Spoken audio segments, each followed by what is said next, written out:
আপনারা মনে রাখবেন, আজকের আমার এই আহ্বানে যদি দেশবাসী আপনারা সাড়া না দেন, তাহলে ওই দিন দূরে নাই আবার সংসদে লালটু পল্টু ইয়ামাবতী বিচ্ছু শামসু মমতাজদের মতো এমপি আপনারা দেখতে পাবেন।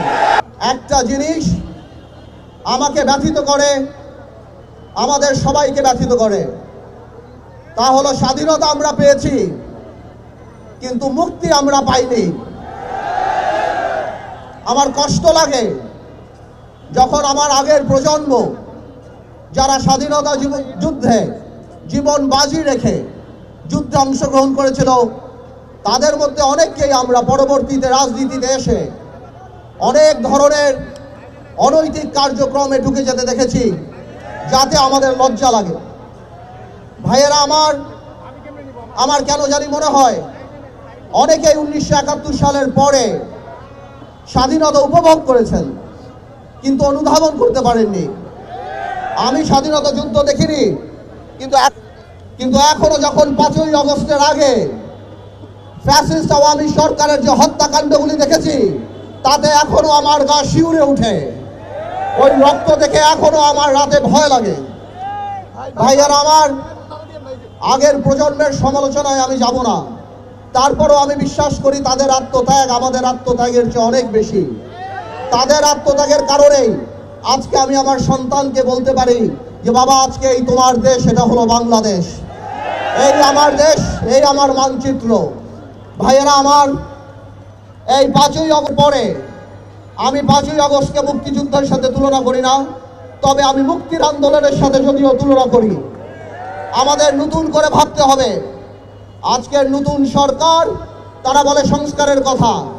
ভাইয়েরা আমার, আমি পরিষ্কার করে বলে দিতে চাই, ভালো মানুষ রাজনীতিতে না আসলে কোনো সংস্কার করেই কোনো লাভ হবে না।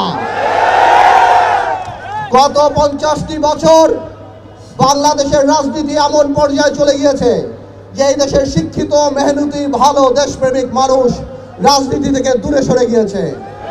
ভাইয়েরা আমার, আজকে 16ই ডিসেম্বর আমি সারা বাংলাদেশের তরুণ সমাজ, সারা বাংলাদেশের সুশীল সমাজ, শিক্ষিত সমাজ, ভালো মানুষকে আমি অনুরোধ করছি, আসুন আপনারা আমাদের সাথে রাজনীতিতে আসুন। আমার ভাইয়েরা, আমরা কথা দিচ্ছি, আমাদের সাথে রাজনীতিতে করলে কোনো মৃত ব্যক্তিকে নিয়ে কোনো সমালোচনা করতে হবে না। আমাদের সাথে রাজনীতি করতে হলে কোনো গুন্ডা, পান্ডা, চাঁদা, টেন্ডার কোনো কিছুই করতে হবে না। আপনি কাকে পছন্দ করেন কিংবা নাই করেন সেটা আপনার ব্যক্তিগত অবস্থান, কিন্তু আপনি যদি একবার মনে করেন যে আজকে যারা বাংলাদেশের রাজনীতিতে নেতৃত্ব দিচ্ছে 10 বছর পরে বিশ্ব দরবারে বাংলাদেশকে প্রতিনিধিত্ব করার যোগ্যতা তারা রাখে না, তাহলে আপনারা আমাদের সাথে রাজনীতিতে আসেন।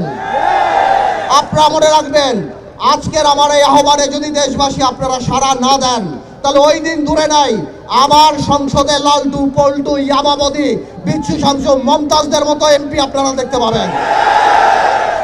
আমাদের দেশ, আমাদের এই নোংরামি আমাদের পরিষ্কার করতে হবে। গত 17 বছর ফ্যাসিস্ট সরকার আমাদের ধ্বংস করে দিয়েছে। যেই পরিমাণ লুট, গুম, খুন করেছে, তার সাথে ভীতির রাজ্য কায়েম করেছে। 5ই আগস্ট যখন ফ্যাসিস্ট সরকার পালিয়ে গিয়েছে, তার সাথে ভীতিও নিয়ে চলে গিয়েছে।